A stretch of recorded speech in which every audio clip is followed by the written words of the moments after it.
Hello दोस्तों, स्वागत है फिर से हमारे यूट्यूब चैनल में। तो उम्मीद करते हैं कि पिछला जो मेरा तीनों वीडियो था वो आपको बहुत पसंद आया होगा। और ये मेरे इस सीरीज का चौथा वीडियो है जो कि DTR स्ट्रक्चर इंस्टॉलेशन पे बेस्ड है।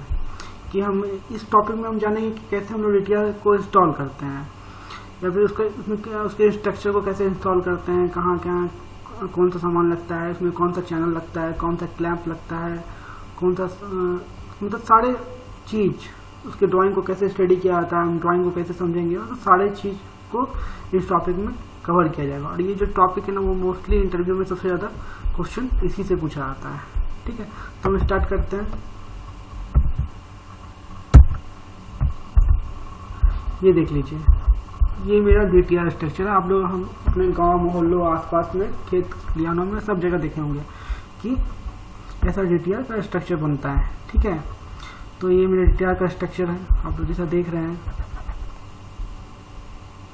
तो उसमें देख लीजिए, उसमें क्या है कि दो पोल लगे हुए हैं। दो पोल लगने के बाद उसमें क्या है, ट्रांसफार्मर जो रखा हुआ है वो बेस चैनल पे रखा हुआ है। उसके बाद ट्रांसफार्मर को जिससे बांधा गया है वो आपका बेल्टिंग एंगल है। उसके बाद देखिए SG फ्यूज का चैनल है, जैसे SG फ्यूज है। उसके बाद देखिए AB स्विच का चैनल है, और सबसे ऊपर में जो है ये टॉप चैनल है, ये LA है, ये डिसइंसुलेटर है। मतलब इसमें हर चीज़ हम सारे टॉपिक पे हम चर्चा करेंगे। तो खैर ये आपके एग्जाम्पल के लिए था, आगे हम चलते हैं। तो DTR स्ट्रक्चर को हम 4 पार्टों में समझेंगे। पहला चैनल्स, मतलब चैनल कितने हैं टोटल।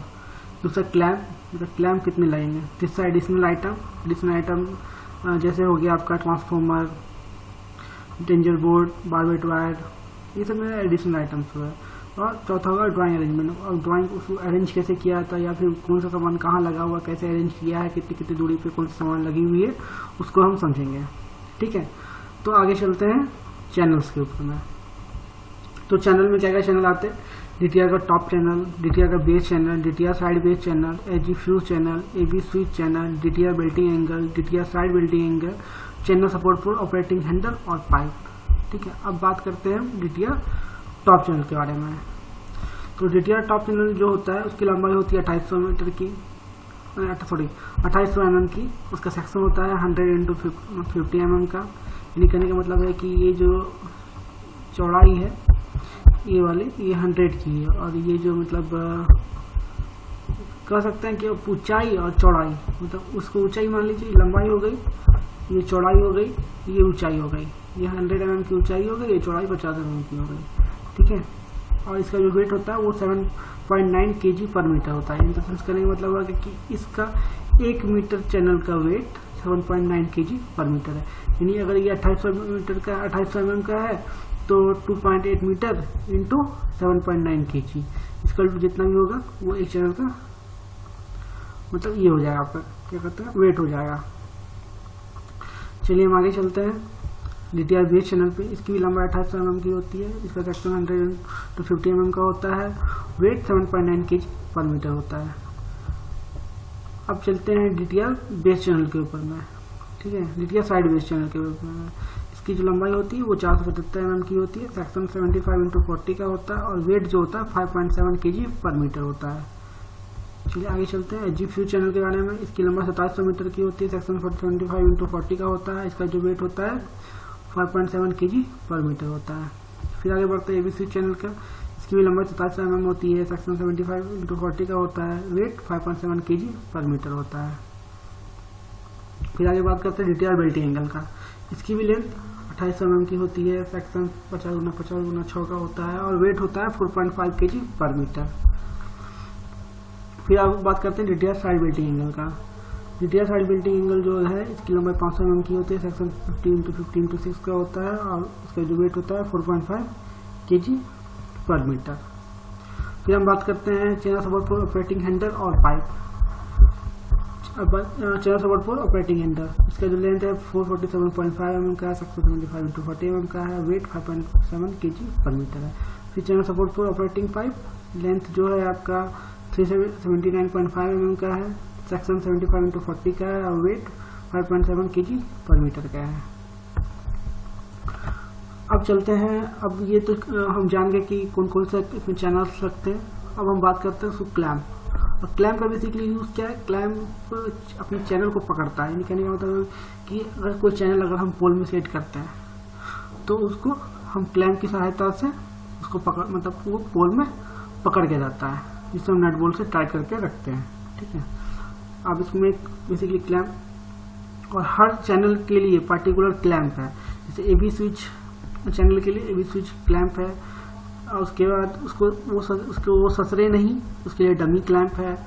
ठीक है, फिर बेस चैनल के लिए भी डमी क्लैंप है, एजी फ्यूज के लिए भी क्लैंप है, और साइड बेल्टिंग एंगल के लिए भी क्लैंप है, और ऑपरेटिंग हैंडल के लिए भी क्लैंप है, ऑपरेटिंग पाइप के लिए भी क्लैंप है। मतलब हर सारे जितने चैनल है सब के लिए एक क्लैंप है। चलिए आगे बात करते हैं। एबी स्विच पहला है आपका AB switch mounting channel clamp, दूसरा है डमी क्लैंप और एजी फ्यूज माउंटिंग चैनल, तीसरा है डमी क्लैंप और रेडिया माउंटिंग बेस चैनल, फिर back clamp for radial side belting angle, top and bottom clamp for channel support for operating pipe, और clamp for operating handle.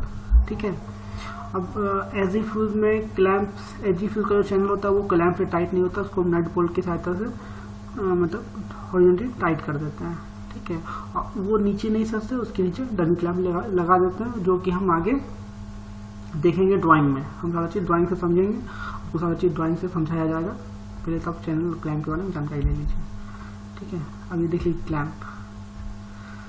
अब AB switch mounting channel का जो clamp होता है, इसकी whole to whole distance होती है 170 mm की, और इसकी जो लंबाई होती है, मतलब ऊंचाई होती है 165 mm की, और चौड़ाई जो होती है वो 94 mm की। ठीक है, फिर दूसरा है dummy clamp for AG fuse mounting channel. अब एजी फ्यूज का जो डमी क्लैंप है उसकी जो होल टू होल डिस्टेंस है 269 की। ठीक है, और इसका जो प्लेन एरिया है वो 93 का है। आगे देख लेते हैं, ये dummy clamp for DTR base mounting channel, sorry dummy clamp for DTR mounting base channel. ठीक है, बेस चैनल के नीचे जो हम डमी लगाते हैं तो बेस चैनल नीचे नहीं से सट जाए, इसी के लिए मतलब हम उसमें डमी क्लैंप का यूज करते हैं। आगे हम ड्राइंग में समझेंगे। फिर देख लीजिए, ये है top and bottom clamp for channel support for operating pipe. ठीक है, ऑपरेटिंग पाइप एक ऊपर में चैनल लगाते हैं, क्लैंप लगाते हैं टॉप पे, और एक बॉटम में लगाते हैं, जिससे अपने ऑपरेटिंग पाइप इधर उधर ना हो। चलिए आगे चलते हैं। फिर है back clamp for DTR side belting angle. ठीक है, डीटीआर का जो साइड बेल्टिंग एंगल होता है उसको भी पकड़ने के लिए एक क्लैंप लगाते हैं, वो डीटीआर साइड बेल्टिंग एंगल का क्लैंप है। ठीक है, अब ऑपरेटिंग हैंडल जिससे एबी स्विच को ऑपरेट करते हैं, ये उसका क्लैंप है। फिर आगे बात करते हैं एडिशनल आइटम की, जैसे transformer, disc insulator, lighting arrester, AG fuse, pipe earthing, barbed wire, danger board, AB switch and nuts and bolts. चलिए, ये अपना ट्रांसफार्मर हो गया, दूसरा हो गया आपका डिस इंसुलेटर, तीसरा हो गया आपका सर्ज अरेस्टर या लाइटिंग अरेस्टर जिसको कहते हैं, चौथा क्या हो गया आपका एजी फ्यूज, पांचवा हो गया आपका जीआई पाइप अर्थिंग, छठा हो गया बारबेट वायर, सातवां हो गया डेंजर बोर्ड, और आठवां हो गया एबी स्विच। इतने सारे आइटम लगते हैं तब एक डीटीआर स्ट्रक्चर कंप्लीट होता है। ठीक है, अब हम लोग समझते हैं ड्राइंग अरेंजमेंट को। ठीक है, ड्राइंग अरेंजमेंट में क्या क्या समझेंगे, चैनल को कैसे लगाते हैं, फिर क्लैंप को कहाँ लगाते हैं, फिर एडिशनल आइटम अरेंजमेंट कहाँ करते हैं, जैसे डिस्क कहाँ लगाएं, ट्रांसफार्मर कहाँ लगाएं, बारबेट वायर कहाँ लगाएं, डेंजर बोर्ड कहाँ लगाना है, उसको समझते हैं। चलिए आगे बढ़ते हैं। ये देख लीजिए, ये अपना एजी फ्यूज का चैनल है। ठीक है, ऊपर वाला चैनल है वो अपना एजी फ्यूज का चैनल है। अब इसमें अब देख सकते हैं दोनों के बीच की दूरी जो है 223। ये देखिए, ये एजी फ्यूज का चैनल था। ये जो है ये नट पोल, ये पोल है अपना, ये देख रहे हैं, ये अपना पोल है, और ये जो है ये नट पोल की सहायता से दोनों को टाइट कर दिया गया। और ये जो क्लैंप टाइप का देख रहे हैं लगा हुआ, ये डमी क्लैंप है, यहाँ भी है। ठीक है, और ये ट्रांसफार्मर का बेस चैनल का ये है, और ये जो रखा हुआ है ये ट्रांसफार्मर रखा हुआ है, और ये जो देख रहे हैं आप ये साइड बेस चैनल है, ये जो हो गया ये बेस चैनल हो गया। ठीक है, ये साइड बेस चैनल है, और यहाँ जो नीचे क्लैंप जैसे लगा हुआ डमी क्लैंप है। ठीक है, अब आगे समझते हैं ड्राइंग में हम लोग। ये बेसिकली एक सिंपल सा ड्राइंग है जो कि आप लोगों को मतलब ऐसे समझ में आ रहा होगा कि ऊपर एलए लगा हुआ है, फिर एबी स्विच लगा हुआ है, फिर एजी फ्यूज लगा हुआ है, फिर आपका ट्रांसफार्मर बैठा हुआ है मतलब बेस चैनल पे। ठीक है, और ये अपना अर्थिंग है। चलिए आगे चलते हैं।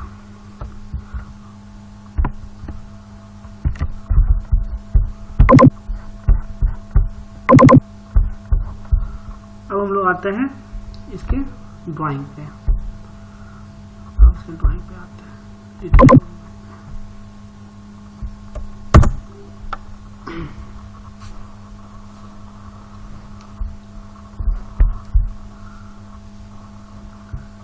ठीक है, और ये आपका इमेज है,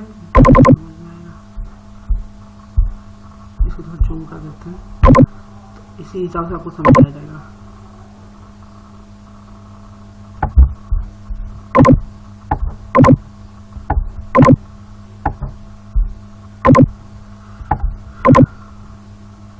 अब देख लीजिए, समझ लीजिए, सबसे पहले आप समझ लीजिए तो आपको समझ में आएगा ड्राइंग।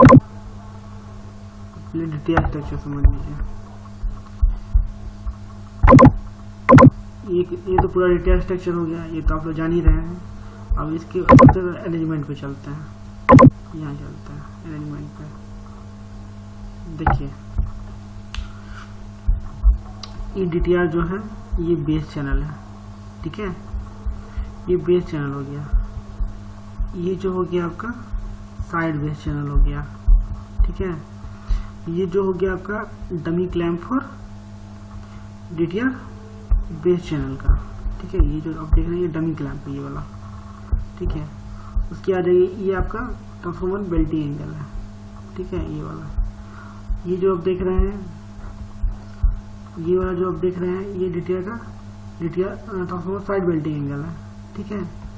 और ये इसका बेल्टिंग एंगल का क्लैंप है। चलिए आगे बात करते हैं ऊपर।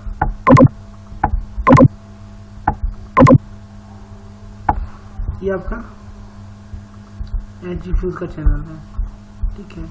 ये आपका HG फ्यूज हो गया, और ये डमी क्लैंप और HG फ्यूज, ठीक है। ये डमी क्लैंप और HG फ्यूज है।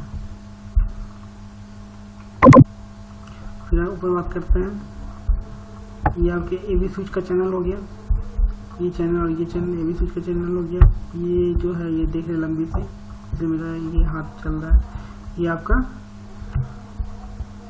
DTR, ये आपका हो गया ऑपरेटिंग पाइप हो गया, ठीक है। ये अपना AB स्विच हो गया, जिसे हम एयर ब्रेक स्विच भी कहते हैं। आगे चलते हैं, ये अपना हो गया टॉप चैनल, ठीक है। ये अपना ये टॉप चैनल है, ये दोनों। और ये जो लगा हुआ देख रहे हैं, ये लाइटिंग अरेस्टर है, ये डिसइंफ्लेटर है।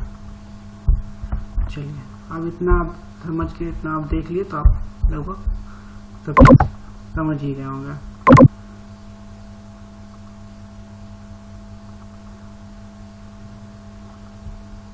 चलिए आगे बढ़ते हैं। ये इसका साइड व्यू है, इसमें भी आपको समझा रहे थोड़ा सा, तो आपको क्लियर हो जाएगा सारा चीज। देखिए ये साइड बेस चैनल हो गया, ये साइड बिल्टिंग एंगल हो गया, ये ट्रांसफार्मर है, ट्रांसफार्मर का बूस्ट है, ये आपका HG फ्यूज है, ये dummy clamp for HG fuse है, ये AB स्विच। यहाँ पे भी डमी क्लैंप लगता लेकिन लगाया नहीं है इसमें, ठीक है। ये आपका LA हो गया, ये आपका स्टिक लैंप हो गया, ये आपका टॉप चैनल हो गया, ये वाला, ठीक है। चलिए अब हम समझते हैं इसकी ड्राइंग को, इसका ड्राइंग क्या कहता है। चलिए इसकी ड्राइंग को समझते हैं, आपको समझ में आए क्लियर।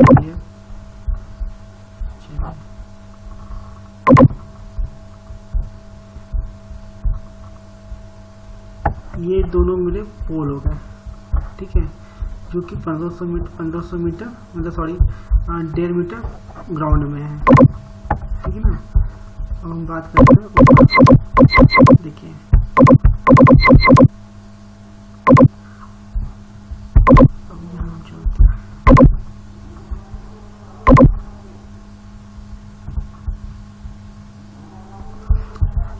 ये 20 नंबर, ये जो 20 नंबर दिख रहा है, ये आपका DTR बेस चैनल हो गया, ठीक है। ये बेस चैनल हो गया, और इसकी दूरी जो है ये कहाँ लगेगा, ये आपको लगेगा 1385 प्लस 1068, यानी टोटल हो गया 2450 पे आपका ये लगेगा, ठीक है।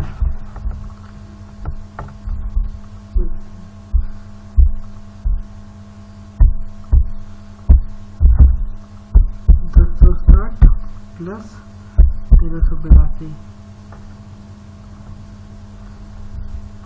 1060 प्लस 1382 प्लस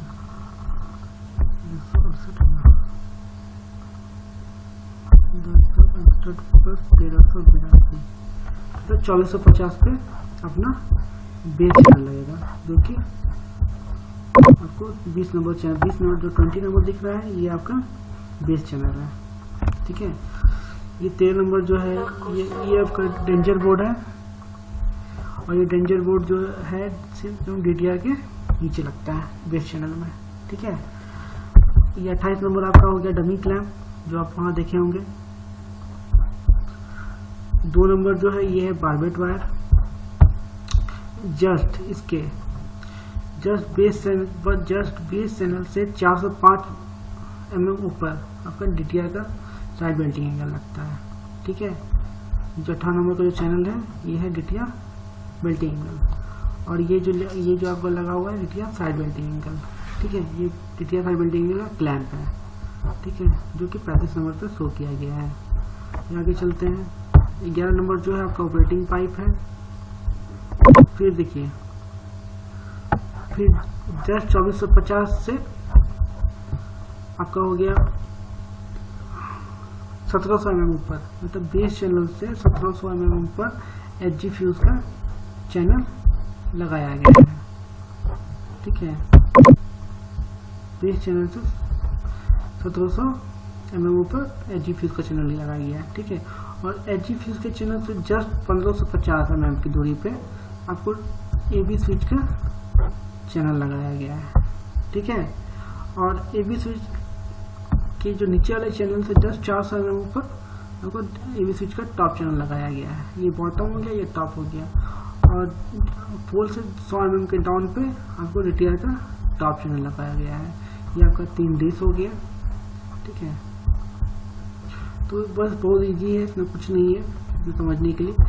ये आपका टॉप क्लैम्प, आपकी जो है टॉप चैनल, मतलब ये सारे चैनल सपोर्ट पर ऑपरेटिंग पाइप है टॉप वाला।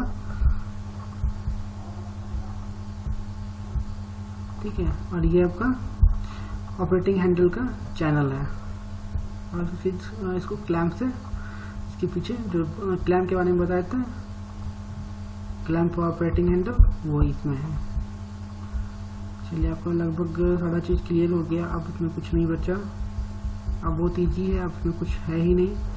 और जो डमी एक आपका यहाँ पे स्टे क्लैम्प लगा हुआ है, डमी क्लैम्प आपको यहाँ पे लगाएंगे ये भी स्विच चैनल के नीचे में। दूसरा डमी क्लैम्प लगाएंगे आपका HG फ्यूज चैनल के नीचे में, और तीसरा डमी क्लैम्प लगाएंगे आपका बेस चैनल के नीचे में, जो 28 नंबर का पे शो किया गया है।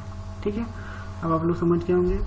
और आपसे कोई भी पूछेगा तो आप ये बोल सकते हैं कि ट्रांसफार्मर जो है वो 2450 mm की बेस अपनी मतलब NGL से 2450 mm की दूरी पे लगती है। HG फ्यूज जो है वो आपका बेस चैनल से 1700 mm की दूरी पे लगता है, और तीसरा AB स्विच अगर पूछा जाएगा तो 1550 mm की दूरी पे बेस वाला, और 400 ऊपर जोड़ लीजिएगा तो आपका टॉप वाला AB स्विच का चैनल लगता है।